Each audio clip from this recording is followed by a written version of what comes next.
All right, guys, well, we'll go ahead and jump in here. I've got 6:30 straight up, so we may have a few more folks joining us this evening. Before we get into this, I just wanted to let y'all know that, I know some of you have attended some of our holiday origin type classes before, so this is kind of falling in line with that. For those of you that are kind of new to this series, what we do is go through and kind of look at some of the historical context and the origins of some of our Easter and spring flowers. So by no way is anything intended to be, forcing any type of religious belief or anything like that on you. It's just kind of going back into the historical documents and pulling some of that, and hopefully some of that you'll find of interest, and maybe why we do some of the things we do, and where some of those actual traditions came from. So we're going to kind of run the gamut. For those of you that pre-registered, you saw that agenda, so we're going to cover quite a bit of stuff tonight, but we're really going to focus on the plants as always. So to kind of get us started, just kind of opening up with a little synopsis of the spring months, March and April. Just to give you some historical context there, you can see what March was often known by, Marius, or what we would be more comfortable knowing as Mars, which is from the Romans, from the Roman god Mars. And then the second word here, I'm not going to try to pronounce that, but basically what that meant was loud and stormy. And it was the Anglo-Saxons that gave us this name for the month of March.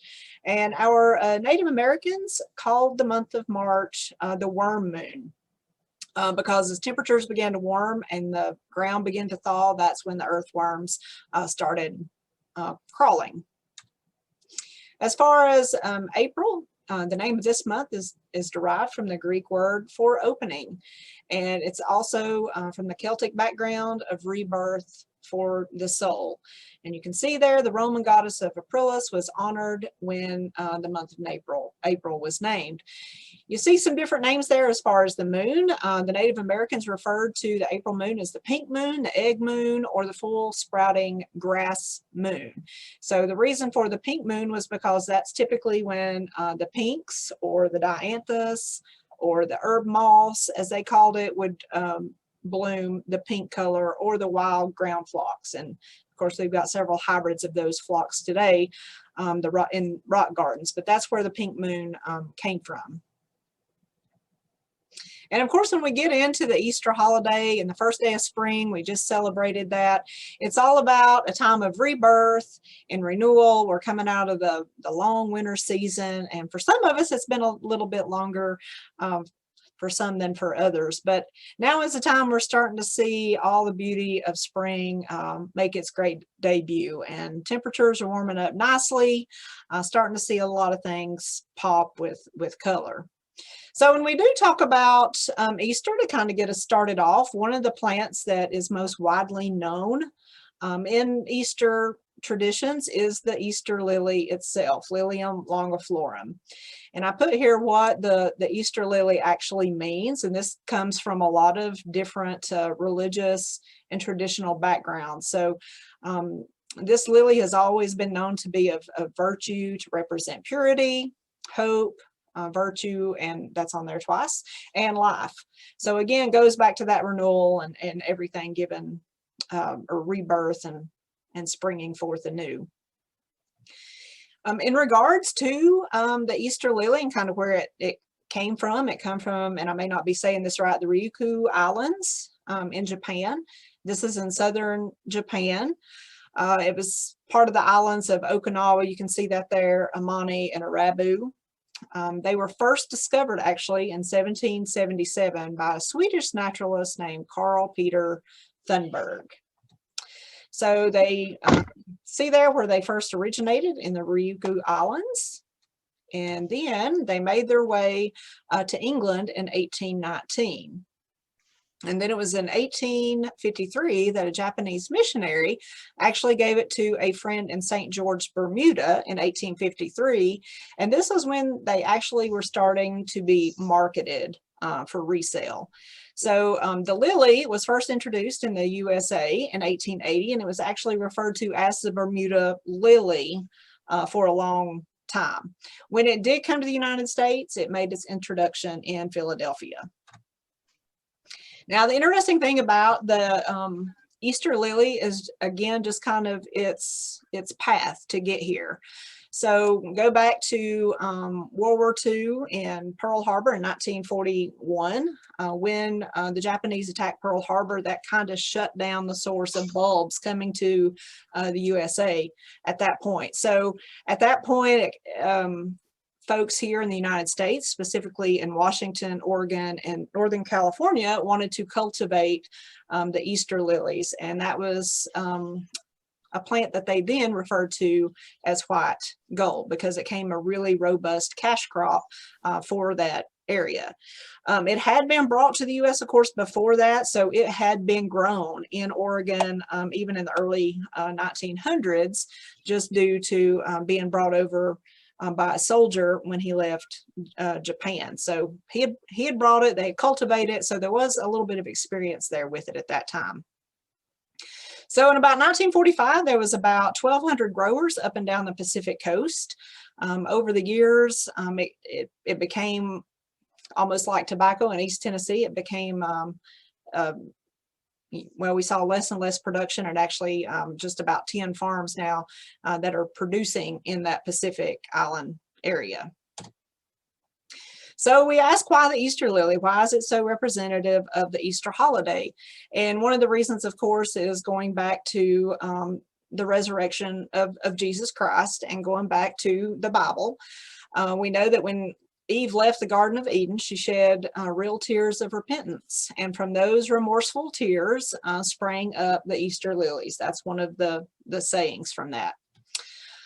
They're also going to be called white-robed apostles of hope. So you'll hear that reference occasionally, because when Jesus was in the Garden of Gethsemane and he was sweating the tears of blood anywhere those drops fell, Easter lilies sprang up.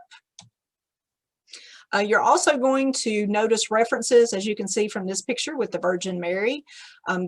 Easter lilies have always been admired as a symbol of motherhood and the Virgin Mary. So you're going to see pictures with her often with these Easter lilies. So many times you'll also see her holding a bouquet of the Easter lilies. There is another legend that says when the visitors returned to Mary's tomb after her death, all that was found there was a bed of lilies, and that Mary had been taken directly to heaven. Sometimes you will hear Easter lilies referred to as Madonna lilies. This is just a quote: "Consider the lilies of the field, how they grow, they toil not, neither do they spin, and yet Solomon in all his glory was not arrayed like one of these." So traditionally, this is just the reference of how you're going to see many churches decorated with the Easter lilies, and that's just commemorating, again, the resurrection of Jesus and going back to the Sermon on the Mount in the book of Matthew. And just so you know, there's a lot of reference material embedded throughout this PowerPoint that you'll receive. So if you're interested in some of this, all of this has been documented, so you can go back and read in full detail. But Easter has a lot of names, and you can see that on here. You hear me sometimes refer to Old English in some of our herb classes. So Easter does derive from the Old English word Esther, or Easter. It was pronounced the same way, but you can see there in other countries how they pronounce that and how they say that. The cool thing about Easter is that it's going to occur at a different time each year. It's always celebrated on the Sunday after the first full moon following the first day of spring. So Easter can fall anywhere between March 22nd and April 25th. So just a little reference there. It always goes back to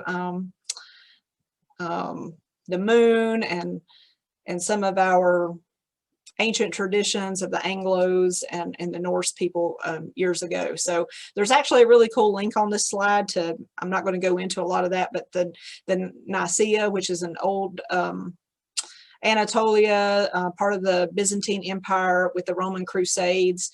They were the ones that first decided when Easter would actually fall in line with Lent. So if you're interested in that kind of that history, there is a documentation in there for that. Now here again, the Easter lily, you're also going to hear it referred to as the trumpet lily said sometimes, because you can see how that flower is in fact shaped a lot like a trumpet, and that is just also significant to Christians because the rising, the return of Jesus in the east and the blowing of the trumpet sound. So that's where the Easter lily gets some of its historical origins. Now, the Easter lily is not the only one, of course, and we're going to get into some of that right now, some of those other plants, but this is just a little snapshot that kind of talks about that Easter timeline. And again, it just totally depends on, you know, what religion you practice, but for many, understanding why Easter falls the way it does, this might help serve as a little timeline there. Easter always follows Lent. It's that period of 40 days, not counting Sundays before Easter. And a lot of different information embedded here in this slide. But we're going to get into the plants because they all do bear some significance. This is one that many of you probably have blooming right now in your gardens. These are the hellebores, or also known as the Lenten rose. So they're of course not going to resemble those bright red roses we get on Valentine's Day, but they do have this muted crimson hue, or even the chartreuse, like the more greenish yellow one. They're still going to have a little bit of that ruby crimson color tint to those, and that's said to be associated, that color, with the season of Lent. So they basically represent all the events that are leading up to Easter, to the Easter holiday. And they also in Christian faith just symbolize a solemn reminder that dark times always come before rebirth. Another plant that we see this time of the year, the lily of the valley. Some people love these, some people hate them. It's a love-hate relationship. But it's also going to be called Mary's tears because you get these cute, charming little bell-shaped flowers. And legend says that these were the tears that were shed by Eve and the Virgin Mary during their moments of sorrow. We're seeing many tulips starting to bloom now. When we see a white tulip, that will often tell us that that's a symbol of forgiveness. I'm not sure if roses and tulips follow that same timeline or not, but white tulips are a representation of forgiveness, again going back to that Christian faith. But if you utilize the purple tulips, then that means to represent faith and royalty.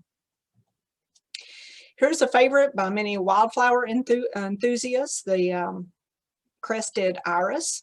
So this is one that if you're an artist or you like art, then Van Gogh, this was the flower that served as his muse oftentimes.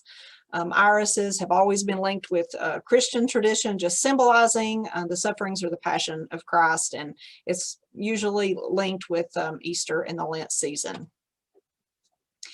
Here's one that just, the baby's breath, it just represents sweet and pure innocence of Jesus when he was a child.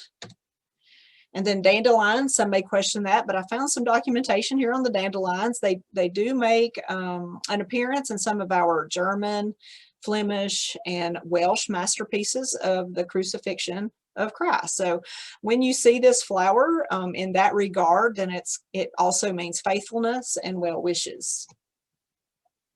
Our hyacinths, of course, we see these in many different colors, and of course they do represent spring, and but these are also flowers that represent, you can see the myriad of colors. We've talked about the white and the purple and even the crimson, the pink color there, but these kind of are a fun representation and kind of symbolic of the joy and the playfulness of the seasons. And this one here is the Easter cactus. We know about Thanksgiving and Christmas cactus, but we do have the Easter cactus as well. And it's the only one that's going to bloom this time of year. So it will usually always last through Easter Sunday, no matter when it falls between March and April. Now, of course, these are daffodils, but you see there I've put on the screen Lent lilies, because some people will refer to those as Lent lilies because of the timing of the event of Lent. So promises of happiness and hope are typically what these daffodils will represent. It's also said to be a sign of good luck. If you are the first person in your household to see the very first daffodil bloom, then you will have good luck for the rest of the year. This is also going to be one of those flowers that's associated with rebirth, honesty, and faithfulness. And the reason for that is because it's a dependable flower, because it blooms every spring. So very robust little bulb, dainty flower that emerges even through the snow. This one here, of course, is the gardenia. So the gardenia is a representative of compassion, purity of the heart, and forgiveness. And daisies, we'll start seeing these bloom a little bit later. And of course, we can have a couple of colors, white being the most prominent, but they're going to also symbolize innocence and purity, loyalty. And of course, they're going to start appearing in droves as spring does get underway. The azaleas, these are our evergreen shrubs. You hear me harp on these all the time because they like acidic soil, but they are a great addition in a woodland garden. But all these different colors, all these different azaleas actually are said to have different meanings. But basically, when you see this, it's associated at Easter and in springtime as just caring for the family and caring for the self. It serves as a reminder to take care of one another, which I thought was kind of cool. The azalea has also been linked to the Virgin Mary, symbolizing womanhood. And again, each color is going to carry their own symbolism. White stands for purity, purple for royalty, and then pink for joy. This is one that probably needs no introduction. This is the passion flower, one of Tennessee's state flowers. But this one has a pretty storied past in regards to Jesus and the birth of Jesus and the crucifixion and such. So there is a link in there because I've shared that with y'all before, but just to remember that this plant does bear some significance for the holidays. And many of you have probably heard of the legend of the dogwood. Years ago, and if you remember some of our past classes, you know, the oak was always a special tree to the Druids.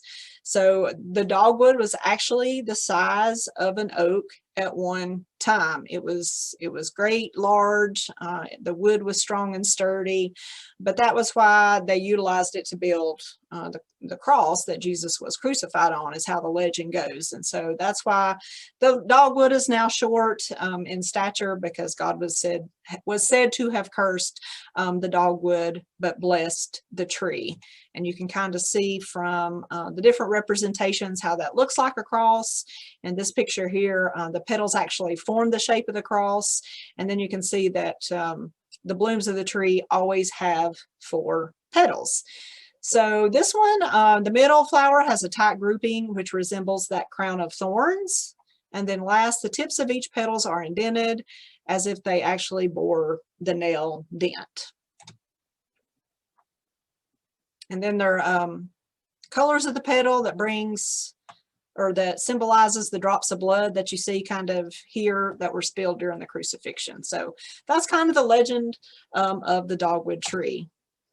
And to go along with that is the redbud tree, our Cercis canadensis, one of our favorite flowering trees this time of year. But there's a lot of mythology and lore that surround this one as too. So just as an FYI, this is a tree that sometimes gets confused with a tree found in Judea that's in the same genus, a tree that's found very prolifically in the Middle East, and it's called the Judas tree as well, but it's Cercis siliquistrum. So it's a little bit different. It's not our native Cercis canadensis. So there is a little bit of difference there, but you can see how that red bud, they call this the cauliflower effect, how it kind of bursts forth blooms from the branch. But again, this is one of those trees that was stately and tall and proud. It actually had white flowers years ago, as the legend says, but when Judas betrayed Jesus and he hung himself, this was the tree in which he chose. So the tree was so ashamed of the role it played in this whole debacle that's why God kind of, again, condemned the tree, and that's ever since has been referred to as the Judas tree for that purpose. I went ahead and put this in here now. We're going to talk a little bit more about this later, but just as a little bit of a fun sidekick. These are Easter egg trees, and they sprout up throughout the USA, but they're coming to us from some of our older ancient customs and traditions in the old world. But as folks started to settle into the United States, they brought within the tradition of the egg tree. So this is primarily coming to us from the Nordic regions of even in Germany, Scandinavia, Sweden, even some of the Pennsylvania Dutch. If you're from that area or traveled through that area, you're likely to see this around Easter time. And you can see these eggs, they just do a remarkable job. Many different methods that they utilize for these eggs. Of course, if you see red eggs, then that's the color of the blood of Jesus. So there's a lot of symbolism with that too. But you know, there's just a lot of folklore history with this. So when we think about eggs, a lot of folks don't think about, you know, really how does that go with Easter, and I'm going to show you more about that in a minute. I just kind of want to set the stage here, but you can see how these trees are so prolifically decorated with eggs. So again, this is a tradition that they're doing in Europe still today, probably seeing that even here in the US. Some of the Swedes will actually utilize feathers in conjunction with the Easter trees, and they don't all have to be outside, much like some of our Christmas decorations. Even an Easter egg tree on the inside serves the same representation and carries forth the same traditions from the old world. Now, this is one that I just love because that is just, to me, very cool, and that took a lot of time and effort to decorate this tree, but something, again, that's very prolific in some of those old world countries that made its way here. So in that regard, let's talk a little bit about some of these folklore components. So, and some of you probably heard some of these, but April Fool's Day is just a few, is that a couple weeks away? But if it thunders on April Fool's Day, then it's going to bring good corn and hay for the rest of the year. So that's a good thing. We kind of hope maybe it'll rain on April Fool's Day, right? Also, if the oak is out before the ash, then we're in for a splash. But if the ash is out before the oak, then we are in for a soak. So that's just kind of a cool little rhyme there. Of course, we know the ash trees are kind of being a little bit decimated now with the emerald ash borer, but for those still left standing, you can utilize that as a gauge for how much rain we're going to get that day. A couple of more just to mention. A cold May and windy April is a full barn. April cold and wet fills barn and barrel. Cold and moist April fills the cellar and fattens the cow. And then, of course, April showers bring May flowers. That's one too. And you can see here in May, I put a couple. A heavy dew at night promises a good day to follow. So just some things to kind of keep in mind in the coming months. And again, there's some links in there. And if y'all have any of those folklore tidbits and snippets to share, pop those in the chat box and we'll make sure everybody gets a copy of that. So next up, talking about folklore and traditions, and I don't know these people, so I just grabbed these pictures off of Facebook because I wanted to illustrate how, you know, we always get a new outfit at Easter, right? I can remember even as a little girl, you know, you got a new Easter dress, everybody dressed up on Christmas, or I mean on Easter to go to church, and you just kind of look forward to that as a kid because, you know, you got this special dress, this great outfit to wear to church on Easter Sunday. So the reason for that is if you were to wear new garments on Easter, then that would bring you good luck for the coming year.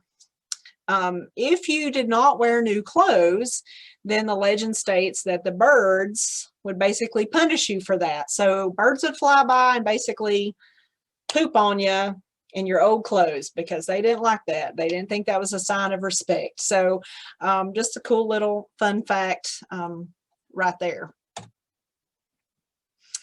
I've already kind of mentioned Easter, Esther, kind of, you can say that both ways, but of course Easter does have deep roots in the mystic past. So long before Christmas tradition, there was a spring festival that actually honored the goddess Esther, or Easter again. She was the ancient Anglo-Saxon goddess of the dawn. and of the vernal equinox. So we know we just had the first day of spring. So again, pre-Christian days, they would celebrate with huge festivals, and it just was basically about welcoming the sun back to earth. She was basically the goddess of the rising sun in the east. So think about that, what that parallel is in Christian tradition, because what do we do in Christian faith on Christmas, or I keep saying Christmas, y'all, on Easter morning? Many of us will participate in Easter sunrise service. So you can kind of see that parallel there, again, from pre-Christian or pre-Jesus Christ times, with the some of our mythical, mystic, and pagan connections from years ago. So even though different meanings, we're all kind of intertwined in that little circle. So again, one of the reasons Easter sunrise is so important is because it's just absorbing that energizing light that's just kind of springing forth and giving us renewal and energy. And they say to keep this kind of going, one of the best things is, you know, doing that 20-minute walk every morning, just appreciating the gift of light. We hear that all the time with vitamin D, how important that is to us. So you can kind of see how all of this, again, interconnects. Another tradition that we always think about with Easter is the Easter bunny. And this is actually a continuation of the reverence that's shown in those spring rite rituals, because the rabbit actually represents a symbol of abundance. So this kind of extends into the fertility of the eggs that we're going to talk about next. So for many, during this springtime, or during springtime, again, it's just kind of finding our own inner Easter bunny, I guess, because again, it's all about renewal and rebirth. So you can kind of see here, even years ago, much like Christmas, it was Germany that kind of started the Easter egg and the bunny delivering the Easter egg tradition. So it goes back to 14th, 15th century. Many texts, you'll still see the symbolism in use now. So eventually, of course, that became more commercialized, just as Christmas did. But again, some of those origins are still in place today, just because, again, of the symbolism of rebirth. Given eggs at Christmas, at Easter time, I'm going to get it in my head, y'all, here in a minute, but the custom of giving eggs at Easter, that celebrates new life. Yet again, Christians remember that Jesus, after he died on the cross, he rose from the dead and showed that life could win over death. So for Christians, the egg is a symbol of the tomb in which the body of Jesus was placed.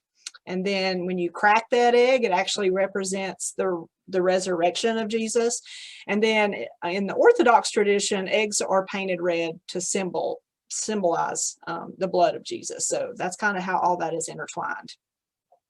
You may have seen this symbolism. It's the three hairs tied together by their ears. And in Leviticus, in the old law in the Bible, it's actually stated that the hair was unclean.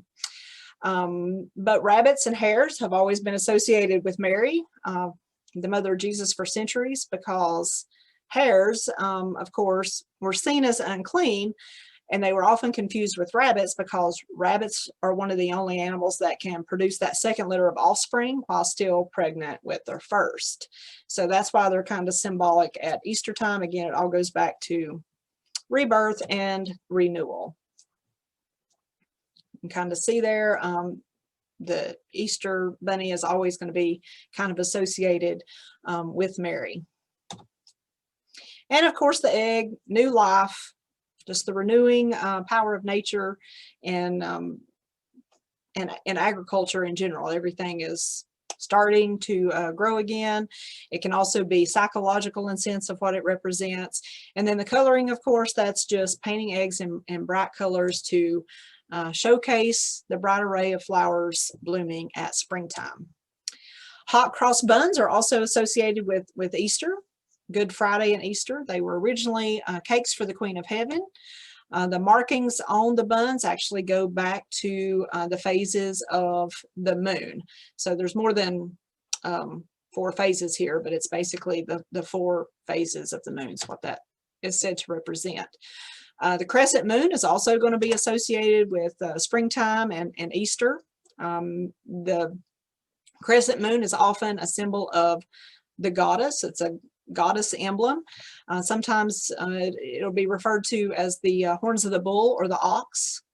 And the crescent moon is actually seen on many country flags, and it's also a symbol of the Islam faith. So that's one reason that we see that.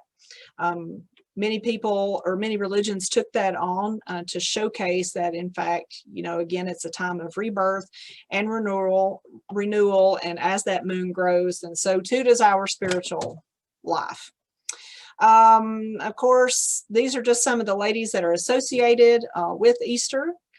There's going to be different stories with all of these in different stories. There's a link on here that'll go into more detail, but one to just make mention is Freya, and this is the goddess from whom Good Friday was actually named after.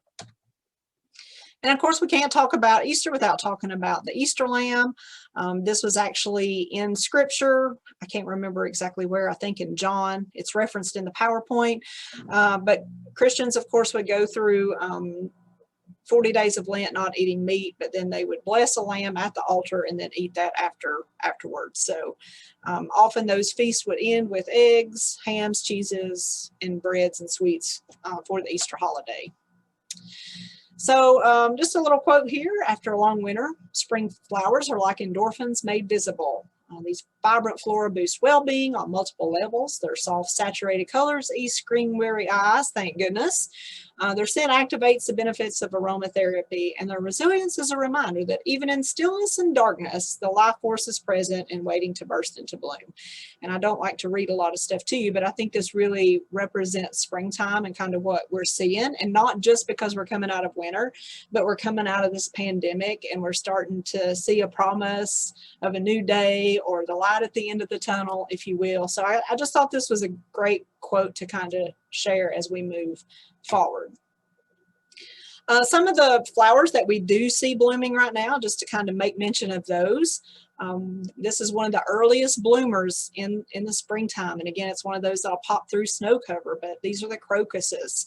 And they just bring so much cheer to a lonely, dead landscape in the middle of winter.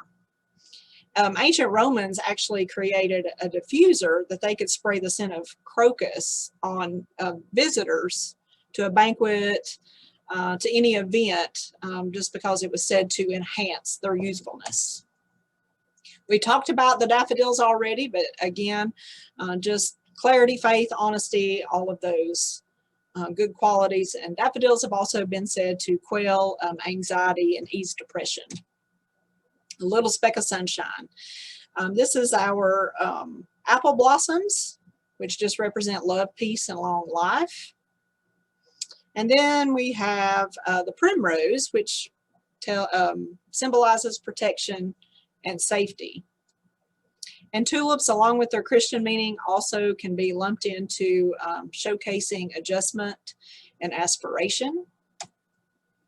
And then the lilac means song or melody. So they even have their own little mythological love story, I guess, because there's the ancient Greek myth that tells of Pan, who was the god of forest and fields, and then Syringa, who was the nymph that he loved. So to avoid him, she turned herself into a lilac shrub, and it made Pan so angry that he smashed the lilac reeds into pieces. He instantly was filled with remorse, so he gathered up all of those reeds, tried to kiss them, and as he did and blew the breath over them, he created a melody. So this is where the first Pan pipe actually comes from, and it stems from the lilac bush. All right, so we've talked a lot about some of the traditional Easter flowers, but I wanted to make mention of some of our Appalachian spring ephemerals that we just get to see for a few short weeks before they're gone, and they don't return for another year. And just another quote there that I thought was pretty cool. Sometimes we get asked about spring ephemerals and what that means. Well, again, they're just flowers that last a brief time. They don't die, but they actually go dormant. So it's almost in reverse from most other plants that we know. So they will actually disappear from the forest floor or from your landscape. They'll disappear from view shortly after they stop flowering. They're triggered to grow with the first hint of warm weather. So you know how daffodils will, a lot of people want to clip those the stems back when they start wilting and turning brown. The ephemerals kind of just, one day they're there and the next day they're gone. They don't have this long conversion like some of our other bulbs do. So again, they're just emerging on the forest floor when that sunlight and the heat starts coming through. This is our trout lily. This is one of the first ones we'll see. So named because the spots on the leaf actually are said to resemble a brook trout. And more often than not, you're going to find these in a really moist area, typically along a stream or riverbank. These here are one of our very few native blue perennials. This is the Virginia bluebells. They're going to appear in mid to late spring. They disappear in the summertime. This is one of my favorites. There's white and blue. These are the shooting stars, Dodecatheon, and our Jack in the Pulpit. This is one I've shared with you on a few occasions, but I usually show you what it looks like in the fall. So this is actually what the Jacks look like in the springtime. Sometimes they can be hard to see because of course you're above them instead of being on their level. So you kind of have to look kind of hard for these, but it does have that really cool picture shaped flower. Sometimes you'll hear these referred to as geels as well, because only the female plant's going to produce those red berries that you see in the fall. This is the mayapple. You've heard me reference this one several times, but again, I usually show you the actual fruit, but you can actually see that little blossom. It does resemble an apple blossom as well, but they only last a little while before they start setting the fruit. This one here is our spring beauty. It almost looks like a chickweed or a buttercup, and it's actually in that same family. But this is a really pretty foliage as well. But if you find a colony of this on a trail, it's just very prolific and very, very pretty. Many species of trilliums. These are ones that many folks are starting to add to their own personal landscapes, but they do kind of let us know spring is here. Many different colors, just really cool looking foliage. They do like a shady spot though, and they do like a really acidic soil, so not as much as a blueberry or azalea, but kind of keep that in mind if you want to purchase trilliums. And then we have the dicentra. There's many different species of wildflowers in this. These are the Dutchman's breeches as well as squirrel corn. So you can probably look at that foliage and tell it's going to be related to bleeding hearts. Here's one that's emerging right now. It's just starting to unfurl at my house, so I get really excited. And you can actually see it start popping through because the soil line is red. But this is the bloodroot. You can kind of see right up here what that root actually looks like. But got really pretty big blooms. It just kind of unfolds itself really pretty this time of year. These are our wild hyacinths, so you can kind of see that they do kind of resemble the hyacinths or even the muscari. Have a few similarities there. You've heard me talk about this one several times because of the shape of the leaves. When we talk about the historical components of herbs, hepatica, this is one of the earliest spring blooming plants, and I don't really know it by another name other than hepatica, but remember the Native Americans, we will name a plant and use that plant for whatever, so hepatica, hepatitis, anything to do with the liver, so said to resemble a liver. This is another spring beauty, a little bit better picture there. These are our celandine poppies or our wood poppies, and these are just starting to emerge, 2 or 3 inches high now, but they'll bring forth a really vibrant burst of yellow color here, and hopefully just within 3 or 4 more weeks. This one here is referred to as a coney bells. They're the only, they're a rare flower that grows in the southern Appalachians. You'll only find these in places in Georgia, North Carolina, and South Carolina. So here in Tennessee, we're not going to be fortunate enough to find these, but they are in North Georgia. They're going to be one of those, kind of like the trout lily. They grow in those moist stream beds. And then, of course, I wanted to go ahead and mention springtime in Appalachia, just talking about some of the traditions here in the southern Appalachian. Because we do talk about coming out of that long cold winter and, you know, thinking about what foliage we see, thinking about the early settlers in the area and kind of how, whoops, I hit a button, how they knew that spring was in fact on the way. So typically what you see blooming first will be the sarvice berry. Now think about this years ago, not so much now because we have so many more trees, but years ago the sarvice berry, Juneberry, whatever you call that, was one of the first trees to bloom. The next one that we would see would be, why is this not working? It would be followed by the redbud. And then the dogwood. I'm not sure where my pictures have gone there. Sorry about that. But another sign that spring was here, you hear me talk about wild violets all the time. Well, if you could count 12 violets in your yard, then that meant that you could run barefoot. So anybody that knows me knows I hate shoes. So, you know, it's like I'm out there yesterday. Okay, I've got 12 violets. It's time to go barefooted now. Kind of see what those look like. Many would term this a weed. It just kind of depends on your preference. I think they're pretty little flowers that, again, make their entrance this time of year. Violets are also going to be associated with luck, and they're said to ward off evil spirits. So that's why you'll see violet patches or these colony of violets on old homesteads, along with daffodils and phacelia, which creates that carpeted looking massive color. So that's why it would ward off evil spirits. This one here is, I can't ever say this one, Pepsissewa, but they would say that this would help thicken the blood. So, you know, your blood gets a little bit thin in the winter time. So they would start making these tonics out of things that were actually available for use at that time. This is also called striped princess pine, or you could use wild cherry bark. And again, this would just kind of help build your blood back after the winter time. Another one you've heard me reference a few times is the wild allium species, which we know is ramps.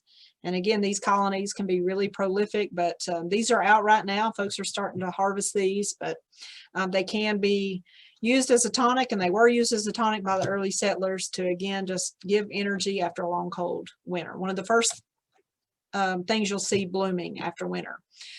Kind of to align with that tradition, and you still see this in southern Appalachia today, the tradition of kilt lettuce. Many people will sow the black-seeded Simpson lettuce, grow their lettuce beds. It used to be kind of in conjunction with tobacco beds, but they would put leaf lettuce and green onions and then harvest that and, you know, cook up some pork fat, bacon grease, whatever, in a cast iron skillet and pour that over the greens. So that was another thing many of our early pioneers and still today look really forward to, is the kilt lettuce, or wilted lettuce, as you'll sometimes hear it referred to. And you can do this with a huge variety of some of the wild greens, even the wild mustard greens. This one here is poke, known as poke salad. Of course, this is a very toxic plant, so it has to be boiled and cooked over and over and over again to really get that toxin out of there. But that's kind of what we're going after this time of year to harvest, are those young leaves. It's very palatable. It's got a very bitter taste, but again, said to be very hardy and as a tonic to build the blood. And oftentimes this will just be eaten or drank as the pot liquor from the poke greens that was cooked. So very distinctive though from some of your other greens.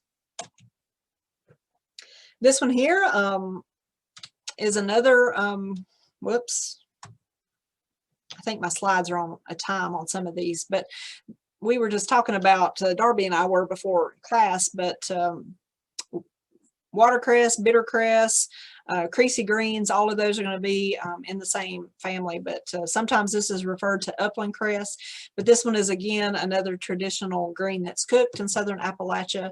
But interestingly enough, this one actually comes to us from Europe and Asia. So it's just been cultivated here since the 1600s. So it has actually become naturalized to the area, but it's not technically one of our native species.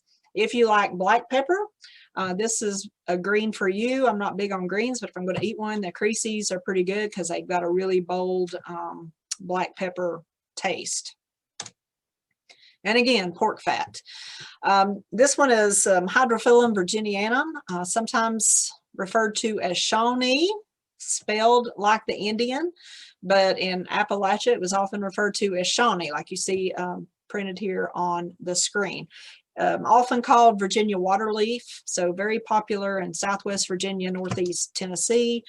This is a more mature plant, but again, it's going to be those younger leaves that first start emerging this time of year that are eaten either raw or cooked. So this is one that the pioneers did learn from the Native Americans when they first got here. And again, you can kind of see what that looks like. So to kind of head us toward the end of this evening, I wanted to just share with Easter and spring celebrations around the world. Of course, the tolling of the bell. Some religions will actually toll the bell 33 times in succession, and that's to represent the years of how old Jesus was when he was crucified on the cross. I myself kind of like this tradition in Bermuda. It's, of course, known for pastel houses and pink beaches, but it also has this custom that dates back to the 19th century of flying a kite on Good Friday. And you can see what that looks like there on the beach, because it symbolizes the cross that Jesus died on and his ascension into heaven is what they view that tradition as meaning.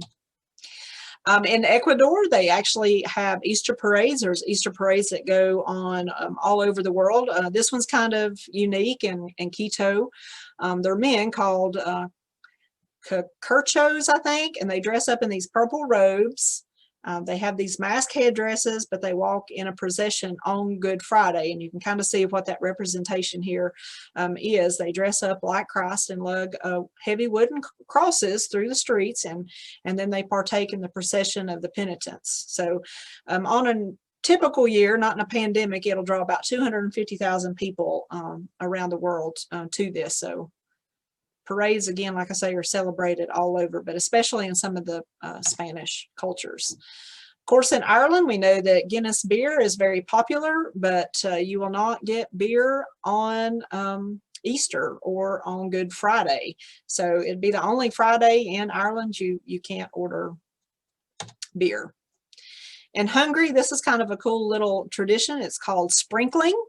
And it's a Easter Monday tradition, so it's one that kind of deviates from the norm. But you can see here boys kind of playfully sprinkle water, perfume, cologne all over a lady's head. This is a little bit different. They're actually splashing the buckets, but they'll sprinkle that typically on the woman's head and ask for a kiss. And they used to believe that water had this special cleaning, healing power, but then it also served as a fertility inducing effect. So again, going back and paralleling some of those spring customs of renewal and rebirth. In Brazil, there's this tradition of stringing up straw dolls. So these that you see hanging here on the string are actually straw, and they represent Judas Iscariot, again, the Red-Bud Judas tree. But they hang them in the streets and they publicly beat them up, take out their aggressions on that. But then they also have a carnival that celebrates the life of Jesus that's separate from this, but all in the same event. In Sweden, they kind of do Halloween on Easter, if you will. You can see how they dress up here as Easter witches. They wear long skirts, colorful headscarves, paint their cheeks red, and go from home to home in the neighborhoods of well, I'm not sure what they call it. It's not trick-or-treating, but asking for Easter sweets. One of the customs in Greece is the throwing of the pots, or just pot throwing. It takes place on Holy Saturday. So they'll throw pots, pans, earthenware out their windows. They smash them on the street, and they say that that, again, is just welcoming spring. It's symbolizing new crops that will be gathered in new pots. In the Czech Republic, the men actually will spank the women with these handmade whips, and they're made out of willow, and they're decorated with ribbons and feathers. And according to legend, the willow is the first tree to bloom in the spring. So the branches are supposed to transfer the tree's vitality and fertility to the women. And then in Italy, this is in Florence, Italy, to be more specific, they've got this huge decorated wagon that is dragged through the streets by white oxen until it reaches the cathedral. And then they sing Gloria inside the cathedral.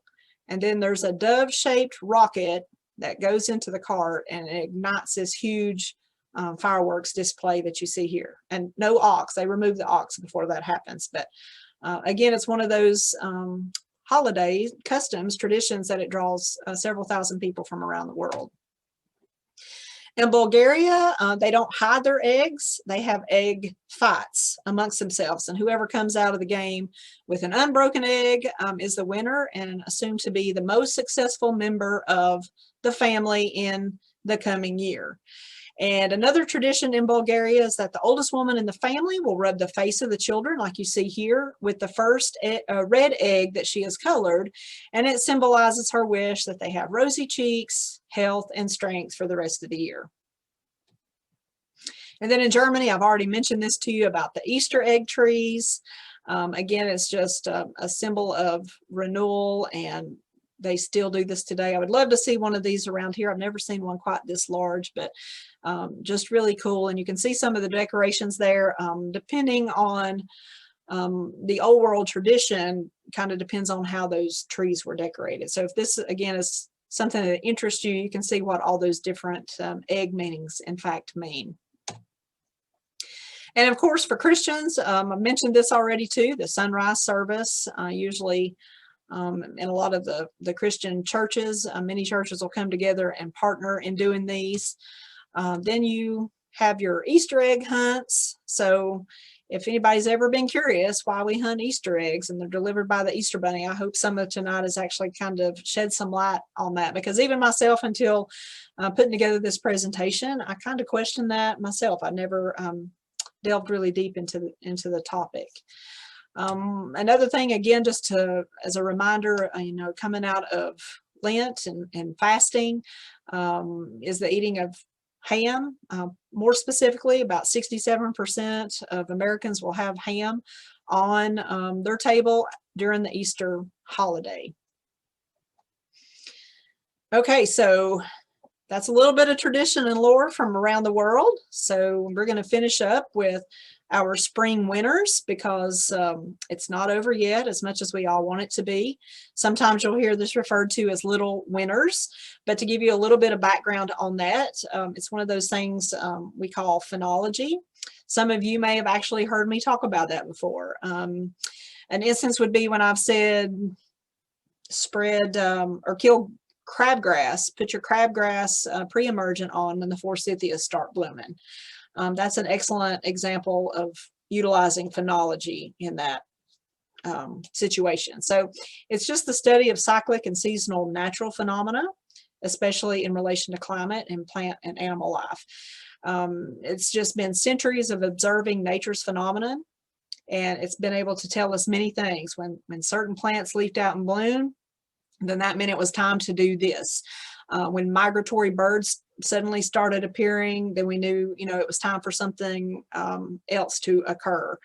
When the temperatures cooled or warmed, farmers were really dependent on that for their crops.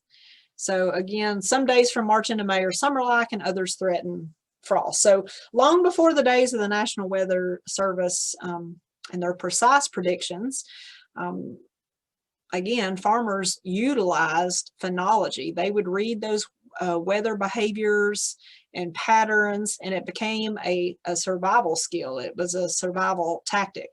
And farmers during that time really depended on some of that folk wisdom for when to plant the crops and gardens. And many people still rely on some of those today. So that even goes back to tying in with planting by the signs and those type things. We can kind of interlink and parallel all of those. But one to make mention was John Sevier, who was Tennessee's first governor. We've got actual documentation, and I put a couple of snippets there so you could kind of see how that read. But he was the first one considered a scientific farmer, first governor to really kind of document this and kind of keep that going. So it was through these observations year after year that farmers knew not to plant sensitive crops, especially corn, tobacco, and cotton, which were really big throughout the state of Tennessee. So just having that knowledge could save them from disastrous losses and then help them increase yields. And again, many farmers still utilize some of this phenology today. Often some of these observations, you might hear those referred to as singularities in meteorology. So that might be a jargon term, but if you ever hear that word singularity, that kind of is what this means that you see here on the bottom of the screen. It's going to occur during at least 50% of the last several years. So blackberry winter is going to be an excellent example of that. Sometimes you might hear it referred to as blackberry winter as a long established singularity. It's something that we can count on from year to year. We know we're going to experience it. So as we move through the little winters, one of the first ones we're going to see, and keep in mind that this is going to vary all across the state of Tennessee, all across the South. It depends on your exact location, because some of these may actually bloom out in West Tennessee before they do in East Tennessee, or vice versa. So they could be a little bit different. But redbud winter is going to be one of the first ones that we see, typically about end of March, early April. So this is one that's coming up pretty soon.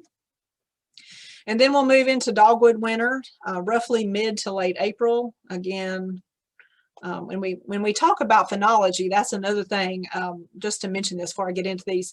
It's hard to predict with some of the things that have been going on with weather and stuff. We used to be able to predict even like when Japanese beetles would occur, or when certain fungal pathogens would start occurring in the garden.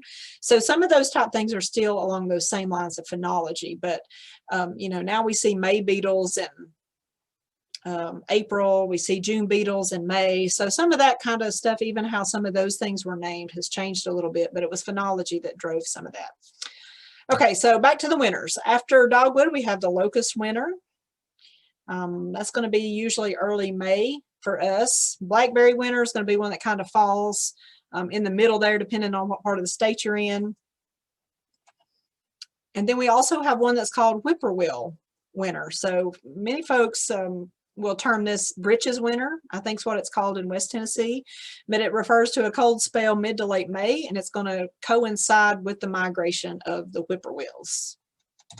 Then I like this one again, the breeches winter, because you had to drag out the long john underwear again to go to work in May. So this is going to typically be the last little winter that we see before warm weather has finally arrived.